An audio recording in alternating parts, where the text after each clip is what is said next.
Cheers and salutations, good people. My name is Otis James Bush Jr. This here is OJB Cooking. So the Birria Taco craze has been taking the nation by storm. And it got me to thinking, what if we make a sandwich out of it? Just picture it, all cheesy, juicy, and delicious. Well, you ain't even gotta try to picture it. Today we go hook up a Birria sandwich. So what we gonna need? Well, we got quite a few ingredients today. So I'm gonna name the most important ones, and then we'll leave everything else down in the comment section below. We got the good old chuck roast, of course, you know what I mean? We got green onions, got Guajillo chilies, we got chilies de Arbol, and we got some Ancho chilies. Along with that, we got some fresh ginger, white onion, got some fresh garlic, got some thyme, some bay leaves, got mad seasonings, got some beef broth, got some Mexican oregano, and we got some San Marzano tomatoes. That said, we're gonna get right to it. As always, come on with me. All right, good people. Now the first thing we're gonna do is go ahead and de-seed all of our peppers. And you just want to cut the top off of that, shake out all the seeds. There you go, just like that for the big one. I believe that was a Guajillo, or maybe an Ancho, I'm not sure. For the smaller ones, you just want to squeeze those seeds out of there, or you can slit it down the middle. And then for this big boy here, same thing, pop the top off, shake all the seeds out, toss to the side. Now we're gonna cover these here with some boiling water, and we just gonna make sure that they're good and submerged, and then you go cover them up, let them sit for about 20 minutes. There you go, just want to rehydrate those. Hey. All right, now we got our chuck roast, and we just gonna cut these into some cubes. I went for about maybe 4-inch cubes. Some of them were a little bigger. It doesn't have to be perfect, you know, just enough so that you can, you know, sear them. And the reason why you want to chop them up like this as opposed to just searing the whole roast is you just want to increase that surface area so you can get more sear. You know what I mean? More sear, more flavor, and there you go. You know what I mean? Chop them up, toss them aside. Now our seasoning blend here, we got a teaspoon of cinnamon, 2 teaspoons of cumin, half a teaspoon of ground cloves, 1 teaspoon of paprika, half a teaspoon of garlic, half a teaspoon of cayenne pepper. And you can get loose with this here seasoning mix. This is mine. You know, you can stick with those particular seasonings, but you can mess with the measurements, you know, to your own palate. And we just got our roast chunks going into a hot skillet here with a little olive oil. And again, we just want to sear these on all sides as best as possible. There you go. Just flip them over like so. Probably flipped them a little too soon, but it's all good. This came out amazing. But yeah, make sure you get a nice good sear on those. You know, any burn spots will cook off, I assure you. There you go, just like that. And now we're going to add 1 whole onion. It's supposed to be quartered, but my chopping skills were a little askew. But we just want to sear these up real nice. You know, just wait till they start to brown up a little bit. Trying to flip them. Not going quite well, but you see me. And we just want to wait for these to get a little brown, just like this. Move them to the side, and we got our garlic cloves going in. You use about 4 or 5, you know, big garlic cloves. That's about 7 small garlic cloves. And then I got just a nice nub of fresh ginger going in. Probably about I don't know if you had put that in a measurement. That's probably about a tablespoon. Here go our seasoning blend. You see it. Give it a good old shake here and let it rain. Hey, get that nice and coated. You just want to get us a nice stir. Let all that stuff get nice and acquainted. Let those aromatics start to release. The kitchen should be very fragrant at this point. Move those to the side, and here come our chilies. Now we have rehydrated them, and we will get them into the mix here. And we'll get us a nice, you know, just a nice, you know, flip around. Let everything get nice and acquainted. Just further releasing all of those flavors. And then we got a 1/4 of a cup of apple cider vinegar going in. So they didn't know. And then we got some beef broth. We're gonna put 2 cups of beef broth into our pan here.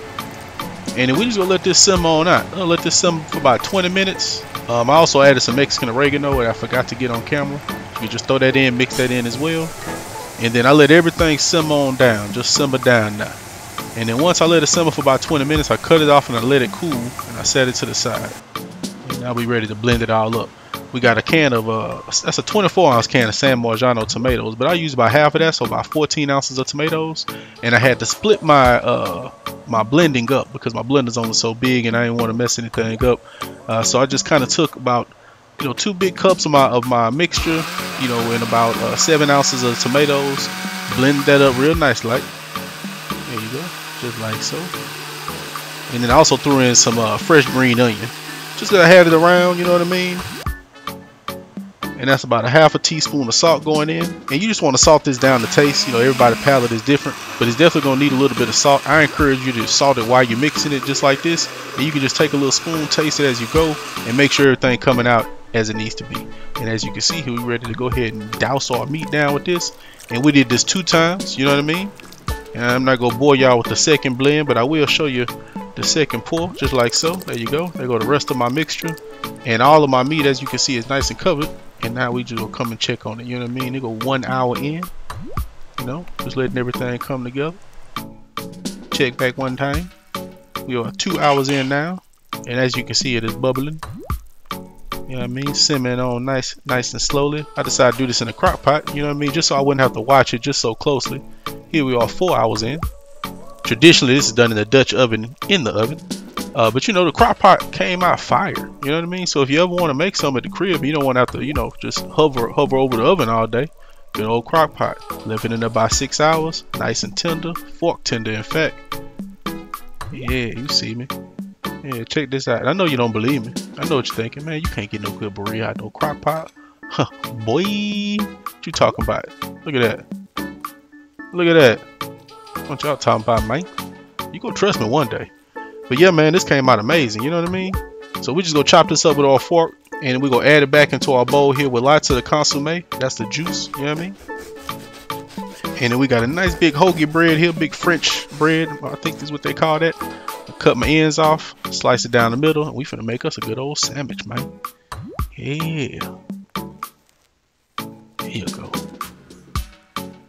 All right. And now, just like when you make the taco, we got some meat going into the pan, and we gonna add, you know, plenty of meat, and we gonna add a little bit of our consomme on top. You know what I mean? Just to make sure we got it nice and, you know, juicy.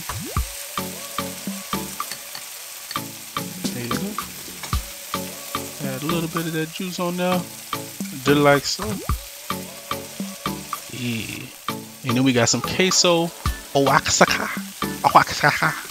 Not sure how you pronounce that, but it's that good cheese, man. This kind of cheese you want in your life. And I don't have a lid quite as big as this particular skillet, so I use another lid just to kind of trap some of that heat, let this melt down real good, just like so. And then we got some Munster cheese on our bread. Drop us some fresh white onions on this thing. Lots and lots of cilantro. Yeah, just like that. Copious amounts of cilantro. And all our sandwiches ready. We in the game, people. Yeah. God, amazing that look. All cheesy, melty, juicy. Well, that's a sandwich and a half right there. Yeah. And look at our consomme. Boy. Fire. And I know you want a bite. Yes, you do. Yes, you do. And you can get you one. You can get you one.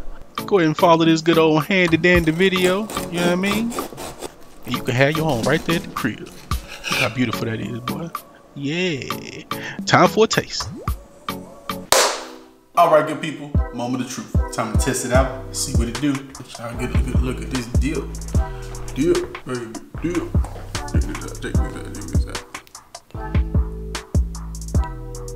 Oh, yeah.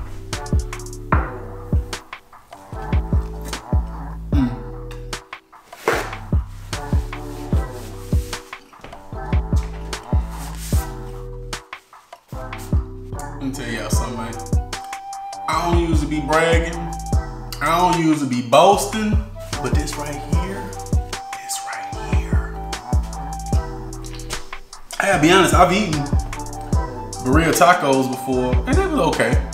It was good. I wasn't super impressed with it, but I discovered the secret. If you really want some good burrito, take a shot at making it yourself. Be surprised, man. You'd be surprised. We're gonna do one more bite for the